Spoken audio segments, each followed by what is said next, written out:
During the divorce proceedings, my wife laughed until the judge began reading my financial records. She had always believed she married just a simple AC repair technician, unaware of what I had truly built. However, that was far from the worst betrayal. She had been secretly taking money from our children's college funds. My name is David Pierce, 44 years old, and for the last 18 years, I've been building Pierce Industrial Climate Solutions from the ground up. What began with just me and a worn-out van doing basic HVAC repairs has turned into the leading commercial and industrial air conditioning contractor across 3 states. We handle everything, from massive warehouse cooling systems to specialized climate control for pharmaceutical companies.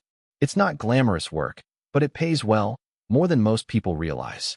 I met Valerie at a July 4th barbecue in 2006. She was 24, freshly graduated, and working as a marketing coordinator for a startup that shut down 6 months later. She had a laugh that could light up any room and a way of making you feel like the most interesting person she'd ever met. We got married 2 years later, and I thought I'd hit the jackpot. Our children came soon after. Samuel is now 17, a high school senior on a full scholarship for football.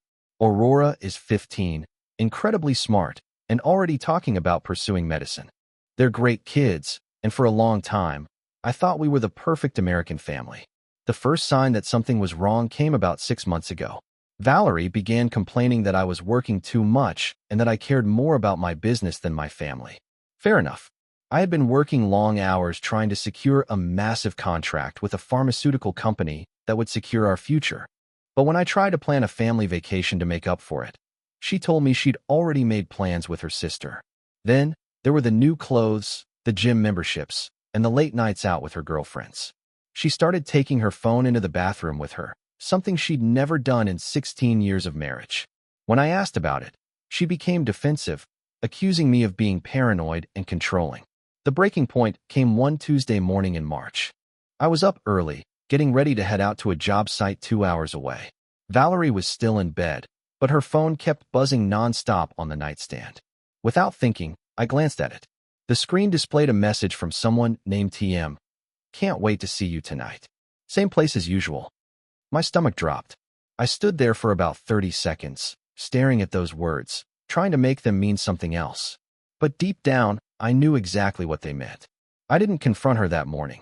Instead, I drove to the job site and spent the next 8 hours installing ductwork, my mind racing with every suspicious moment from the past few months. By the time I got home, I had made a decision. I wasn't going to be one of those men who ignored the signs and pretended everything was fine. That night, after Valerie went to bed early, claiming a headache, I began making calls. The first call was to my lawyer, Jim Patterson. We'd worked together for years. He handled all my contracts and corporate paperwork. When I told him what was going on, his tone became serious. Before you do anything else, document everything, Jim said. Hire a private investigator, change your passwords, and whatever you do, don't show your hand until we're ready. The second call went to Mike Torino, a former detective now running his own investigation firm. Mike had done background checks for me when hiring key employees. He was thorough, discreet, and had a reputation for getting results. How long has this been going on? Mike asked after I filled him in. I don't know, I admitted. It could be weeks, maybe months. Don't worry, Mike reassured me. Cheaters always leave a trail. Give me 2 weeks, and I'll have answers. While Mike did his work, I started my own investigation. I installed security cameras around the property, telling Valerie it was because of some break-ins in the neighborhood. She bought it without question. I also paid closer attention to her schedule, her excuses, and her behavior. The changes were obvious once I knew what to look for. Valerie had started working out regularly, bought new lingerie I never saw her wear, and started going out twice a week for girls' nights. She'd come home smelling like expensive cologne that wasn't mine. Samuel noticed something was off too. One evening after dinner, he pulled me aside in the garage. "Dad," he said, "is everything okay with you and Mom? She's been acting strange lately." I looked at my 17-year-old son, built like a linebacker, but still concerned about his parents' marriage. "What do you mean, strange?" I asked. "She's always on her phone. And yesterday, I heard her talking to someone about meeting up. When she saw me, she quickly ended the call and got all fidgety." I placed a hand on her shoulder and reassured Samuel. Don't worry about it, son. Your mom and I are just working through some things. Focus on your studies and football, okay? But inside, my heart was shattering, not just for me, but for Samuel and Aurora. They didn't deserve to have their family torn apart because their mother couldn't honor her vows. 2 weeks later, Mike called with an update that made my blood run cold. David, Mike said, we need to meet and bring your lawyer. We scheduled the meeting for the next morning at Jim's office. Mike presented photos, phone records, and surveillance reports as if he were in the middle of a murder trial. The target was clear: Trent McCabe, a pharmaceutical sales representative who had been courting some of my commercial clients. The affair had been ongoing for 4 months.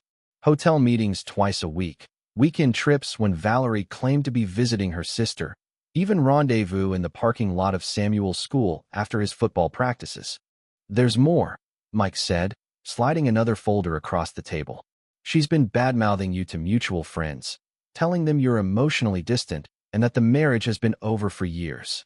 Jim leaned forward. David, we need to act quickly. If she's already setting the narrative, she might be planning to file first. That afternoon, I made one last call to a locksmith. It was time to start protecting what I had spent 20 years building.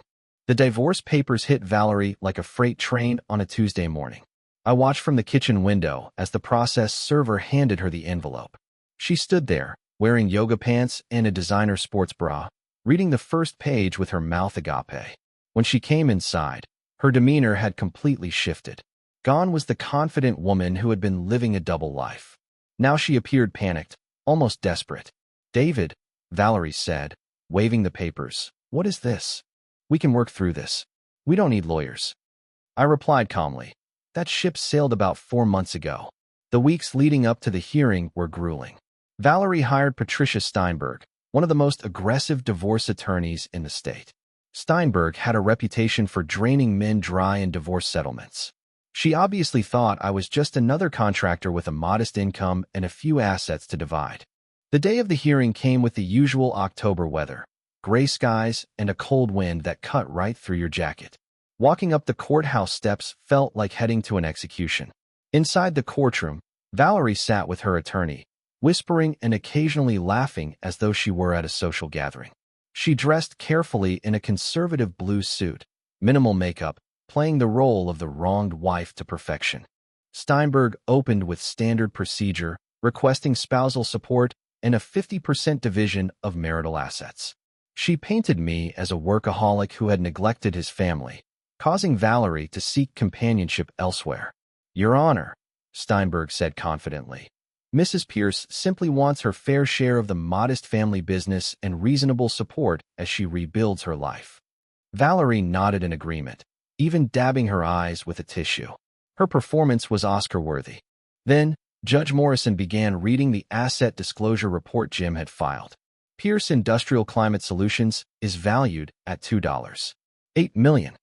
The judge continued. Commercial real estate holdings in 3 states, worth $4.2 million. Investment portfolio and retirement accounts totaling $1.6 million. Liquid assets. I watched Valerie's face change as each figure was announced. The confidence drained from her face, like water from a broken pipe. Her attorney stopped taking notes and began staring at the papers as if they were written in a foreign language. Mrs. Pierce, Judge Morrison continued, I see here that you waived spousal support and agreed to forfeit any claim to business assets in a prenuptial agreement amended in 2019. Is that correct? Valerie's voice barely worked. Yes, but I didn't understand what I was signing. According to these documents, you were represented by independent counsel, and the signing was videotaped. Do you dispute that? The silence in the courtroom was deafening. Valerie's face turned completely white. Her laughter from 30 minutes earlier seemed completely inappropriate now. The aftermath of the hearing was swift and brutal. Within hours, Valerie was bombarding my phone with calls and texts that I refused to respond to. She even tried to show up at my office, but my secretary had strict instructions: no personal visitors during business hours. Samuel was the first to sense something major had happened. Dad, Samuel said that evening, Mom's been crying all day and won't tell me why. What's going on? I looked at my 17-year-old son, who was about to become the man of the house sooner than he expected. He deserves the truth, or at least part of it. Your mom and I are getting divorced, I said simply. She made some choices that I can't forgive. Is it another man? Samuel asked quietly. The question hit me like a punch to the gut. Yes, son, it is. Samuel nodded slowly, processing information no teenager should ever have to handle. What happens now? Now we move forward, I said. The three of us. Aurora took the news much harder. She locked herself in her room for 2 days, only coming out for meals. When she finally spoke to me, her first question shattered my heart. Dad, Aurora asked, did I do something wrong? Is that why Mom doesn't want to be here anymore? I pulled my daughter into a hug that lasted about 5 minutes. Sweetheart, this has nothing to do with you or your brother. Your mom made decisions as an adult, and now there are adult consequences. You kids are the best thing that ever happened to me. Meanwhile, Valerie moved in with her sister across town, but that arrangement lasted exactly 1 week. Apparently, even family members aren't fond of being lied to about extramarital affairs. The messages started coming daily. At first, they were angry. You planned this whole thing. You manipulated me into signing that prenup. Then they turned desperate. I made a mistake. Can't we try counseling? I'll end it with Trent. I promise. Finally, they became threatening. I'll tell everyone you were abusive. I'll make sure you never see the kids again. That last message was a mistake. I forwarded it directly to Jim Patterson along with screenshots of all the others. David, Jim said when I called him. She just handed us everything we need for the final decree. Keep these messages coming. But the real bombshell came when I received a call from my business accountant, Larry Stevens. David, Larry said, I've been going through the books, and there's something you need to know. Remember that education fund you set up for the kids in 2018? The one Valerie had signatory access to? My stomach dropped. What about it? It's empty. Completely cleaned out. Withdrawals started 6 months ago. $120,000 gone. Money you set aside for Samuel's college and Aurora's future. Money that Valerie had apparently spent on her new boyfriend and whatever fantasy life she'd been building. That night, I made another call to Mike Torino. It was time to dig deeper into what my wife had been doing with our family's money. 3 weeks after the divorce was finalized, I got a call that changed everything. Dr. Patricia Williams from the genetics lab had results that would shake our family to its core. Mr. Pierce, Dr. Williams said carefully, we need to discuss Aurora's paternity test results in person. My hands shook as I drove to the lab. I'd ordered the test on a hunch, something about Aurora's blood type never quite making sense when she needed surgery 2 years ago. The timing also perfectly coincided with when Valerie's behavior first started changing. Mr. Pierce, Dr. Williams said as I sat across from her desk, I'm afraid Aurora is not your biological daughter. The probability of paternity is 0%. The room began to spin. My little girl, my princess, who had looked up to me as if I hung the moon, wasn't mine. 15 years of bedtime stories, dance recitals, and father-daughter moments were all built on a lie. How long have you suspected? Dr. Williams asked gently. Recently, I managed to say. Her mother's been. There have been other men. That evening, I sat in my truck outside the house for 2 hours, trying to figure out how to tell Aurora. She was inside doing homework, probably wondering why her dad was acting so strange lately. When I finally went inside, Aurora was in the kitchen making herself a sandwich. Dad, she said, you look terrible. Are you okay? I looked at this beautiful 15-year-old who had called me dad her entire life, and I made a decision that surprised even me. I'm fine, sweetheart, I said, pulling her into a hug. Just had a long day at work. Biology didn't make her less my daughter. I changed her diapers, taught her to ride a bike, and was there for every scraped knee and broken heart. Some lying fool might have contributed DNA, but I was her father in every way that mattered. But Valerie was going to pay for this deception. The next morning, I called Jim Patterson with the test results. David, Jim said after reviewing the documents, this changes everything. Fraud, misrepresentation, potentially criminal charges. We can reopen the entire divorce settlement. No, I said firmly. Aurora doesn't need to know. I don't want this to drag through court, but I want Valerie to know that I know. What do you have in mind? A conversation. Just the two of us. That afternoon, I sent Valerie a simple text. We need to talk tonight. Come alone. She showed up at 8 o'clock sharp, probably hoping I'd change my mind about the divorce. David, Valerie said as she walked into the living room. I'm so glad you called. I've been thinking. Sit down, I interrupted, placing the DNA test results on the coffee table. Her face went pale as she read the first page. Who is Aurora's real father? I asked calmly. The silence stretched for nearly a minute before Valerie finally spoke. It doesn't matter now, she whispered. It matters to me, I replied. 15 years of lies, Valerie. 15 years of watching me love a child while you knew the truth. She started crying, but they weren't tears of remorse. They were the tears of someone who'd finally been caught in the ultimate deception. The confrontation with Valerie should have been the end of it, but I'd underestimated her mother, Margaret Walsh. 3 days after our discussion about the DNA test, Margaret showed up in my office like an avenging angel in a Cadillac. David Pierce, Margaret announced, barging past my secretary. We need to have words. Margaret had never liked me. From day one, she made it clear that her precious daughter deserved better than a glorified repairman. The fact that this so-called glorified repairman was now worth nearly $10 million probably stung even more. Mrs. Walsh, I said, standing up from my desk, this is a place of business. If you want to discuss family matters, we can do that elsewhere. Family matters? Margaret interrupted, her voice rising. You destroyed my daughter's life over some midlife crisis nonsense, and now you're spreading lies about Aurora's paternity. So Valerie had told her about the DNA test. Interesting choice. The only lies being spread are coming from your daughter, I replied calmly. For 15 years. Margaret's face turned red. Valerie made one mistake. One. And you're acting like she committed murder. I couldn't help but laugh. Your daughter stole over $100,000 from our children's education funds to spend on her boyfriend. She's been lying and cheating for months, maybe years. That's not one mistake. That's a pattern of deception. You drove her to it, Margaret shouted. Working all the time, never showing her any affection. What did you expect? I expected my wife to act like an adult and talk to me if she was unhappy, not steal from our children and sleep with pharmaceutical salesmen. Margaret stood up abruptly, knocking over her chair. This isn't over, David. I have friends in this town. I'll make sure everyone knows what kind of man you really are. Go ahead, I said, walking around my desk to face her. I've got bank records, hotel receipts, and phone records that tell the real story. Bring it on. After Margaret stormed out, I called my security company to upgrade the cameras at both my office and home. I also made a note to warn Samuel and Aurora that their grandmother might try to poison them against me. That evening, Samuel came home with news that confirmed my suspicions. Dad, Samuel said, Grandma Walsh called me today. She says Mom wants to see Aurora and me, but not at your house. She wants us to meet her at some hotel. What did you tell her? I told her I'd think about it, Samuel replied. But Dad, something felt off.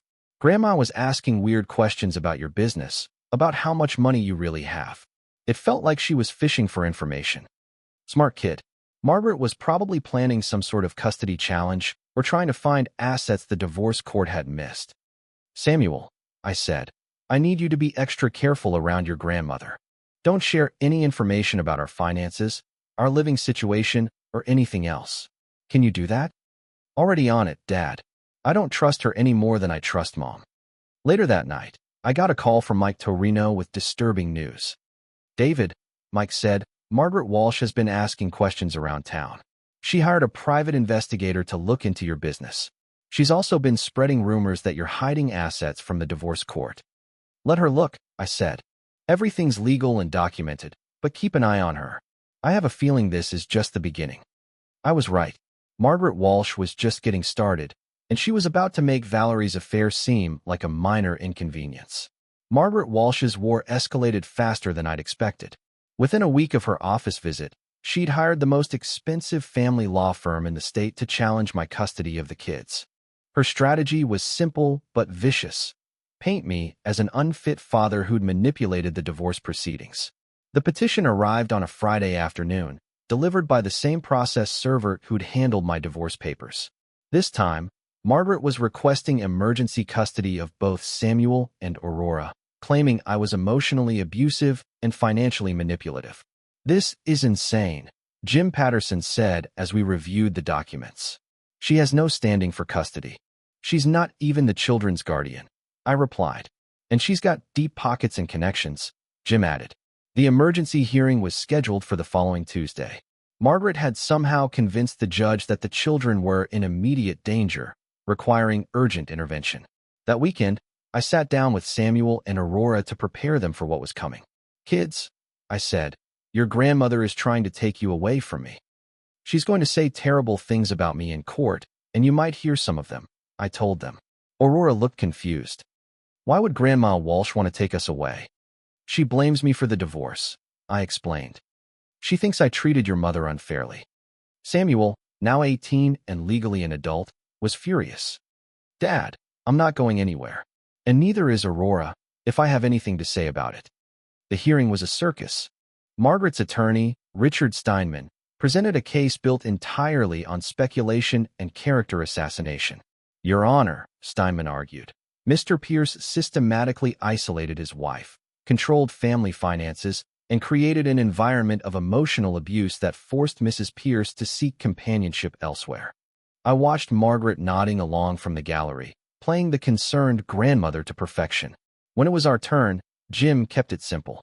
Your Honor, Jim said, Mrs. Walsh has presented no evidence of abuse, neglect, or unfitness. Mr. Pierce is a successful businessman who has provided a stable home for his children during this difficult period. Samuel is 18 and has chosen to remain with his father. Aurora, at 15, has expressed the same preference. The judge looked tired and annoyed by the entire proceeding. Mrs. Walsh, Judge Hendricks said, while I understand your concern for your grandchildren, I see no evidence that would justify removing them from their father's custody. Petition denied. Margaret's face turned purple with rage as she stormed out of the courtroom, but I knew this wasn't over. If anything, it was just the beginning of her campaign against me. 6 months after the custody battle, life had finally started to settle into a new normal. Samuel had graduated high school with honors and was planning to study business at the state university before joining the family company. Aurora was thriving in her sophomore year, her grades better than ever despite the family turmoil. The business was booming, too. Word had gotten out about my divorce and the real scope of Pierce Industrial Climate Solutions. Potential clients who had previously seen me as just another contractor now understood they were dealing with a serious player in the commercial HVAC market. That's when I met Rebecca Taylor. She walked into my office on a Thursday morning wearing a sharp business suit and carrying blueprints for a pharmaceutical manufacturing facility that would require the most sophisticated climate control system I'd ever designed. Mr. Pierce, Rebecca said, extending her hand. I'm the project manager for Davidson Pharmaceuticals. We need someone who understands precision climate control for sensitive manufacturing processes. Rebecca was 38, recently divorced herself, with twin boys who were Aurora's age. She was intelligent, direct, and had no interest in playing games or manipulating situations for personal gain. Our first meeting lasted 3 hours as we discussed the technical requirements for pharmaceutical-grade air filtration and temperature control. Our second meeting, ostensibly about project timelines, lasted until the restaurant closed. I should probably mention, Rebecca said over dessert, that I did some research on you before taking this meeting. I know about your divorce, about what your ex-wife put you through. I want you to know that I'm not interested in anyone's money or assets. I've got my own career and my own financial security. It was refreshing to meet someone who was upfront about their situation instead of playing elaborate games. 3 months later, Rebecca and I were officially dating. The kids loved her. She was smart enough to hold her own with Samuel's football talk and patient enough to help Aurora with her advanced chemistry homework. More importantly, she understood the value of honesty. After years of living with Valerie's deceptions and manipulations, being with someone who said exactly what she meant felt like a luxury I'd forgotten existed. When Aurora asked me one evening if I was happy, I realized I could answer honestly for the first time in years. Yes, sweetheart, I said. I really am. For the first time since this whole nightmare began, I was looking forward to the future instead of just surviving the present. 2 years after the divorce, Valerie made one last desperate play.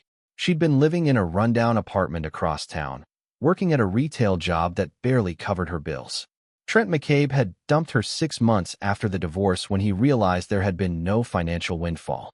Margaret Walsh's legal crusade had bankrupted her, leaving both women bitter and broke. But they weren't done fighting. The showdown came on a Tuesday evening when I was having dinner with Rebecca and the kids.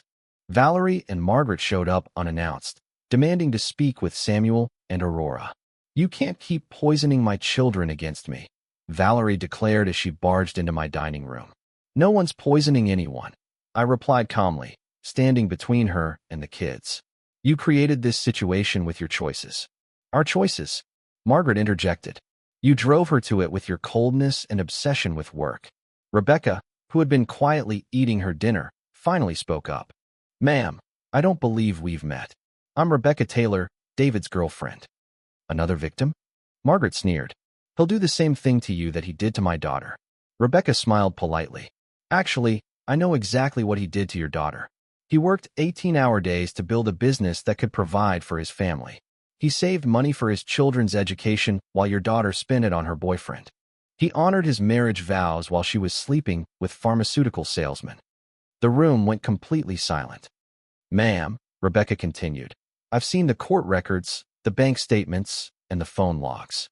Your daughter is a thief and an adulteress who got exactly what she deserved." Valerie's face turned red. "You don't know what you're talking about. I know that David saved $120,000 for his children's college, and you stole every penny. I know that you lied about Aurora's paternity for 15 years. I know that you threatened to make false abuse allegations when you didn't get your way." Samuel stood up from the table. "Mom, you need to leave now."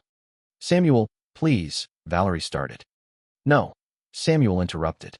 "I'm 19 years old. I've seen what you did, heard what you said, watched how you treated Dad. You made your choices. Now live with the consequences." Aurora, now 17 and more mature than her years, nodded in agreement. "Mom, I love you, but I can't respect you.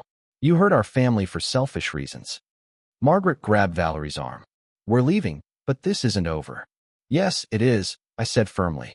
"It's been over for 2 years. The only person who hasn't accepted that is you." After they left, Rebecca squeezed my hand under the table. "You okay?" she asked. "Better than okay," I replied. That was the closure I didn't know I needed. 3 years have passed since that final confrontation with Valerie and Margaret. Looking back, I can honestly say that the worst thing that ever happened to me turned out to be the best thing that could have happened. Pierce Industrial Climate Solutions is now the largest commercial HVAC contractor in the region. The divorce forced me to take a hard look at my business operations, and what I found was a company ready for major expansion. We've opened offices in 4 additional states and landed contracts with Fortune 500 companies. Samuel graduated from business school last spring and joined the company as operations manager. He's got a natural head for the technical side of the business and the leadership skills to manage our growing workforce. Aurora is finishing her senior year of high school with a 4.0 GPA and has early acceptance to 3 pre-med programs. The money Valerie stole from her education fund has been replaced, and then some. She's planning to specialize in pediatric medicine, saying she wants to help kids the way her father helped her through difficult times. The DNA test results remain locked in my safe. Aurora still doesn't know the truth about her paternity. Some secrets are meant to protect the people we love, and I've never regretted that decision. Rebecca and I got married last fall in a simple ceremony at the country club. No drama, no complications, just 2 adults who had learned from their past mistakes and were ready to build something better together. Her twin boys have become part of our family, giving Aurora the brothers she'd always wanted. The pharmaceutical project that brought Rebecca into my life turned into a $20 million contract that established us as specialists in high-precision climate control systems. Sometimes the best things in life come disguised as business opportunities. Valerie is still living across town, working retail jobs, and struggling financially. I occasionally hear updates through mutual acquaintances, but her life choices are no longer my concern. I wish her well, but from a distance. Margaret Walsh developed health problems that forced her to sell her house and move into assisted living. The legal fees from her failed custody battle consumed most of her savings. Karma, it seems, has a sense of justice.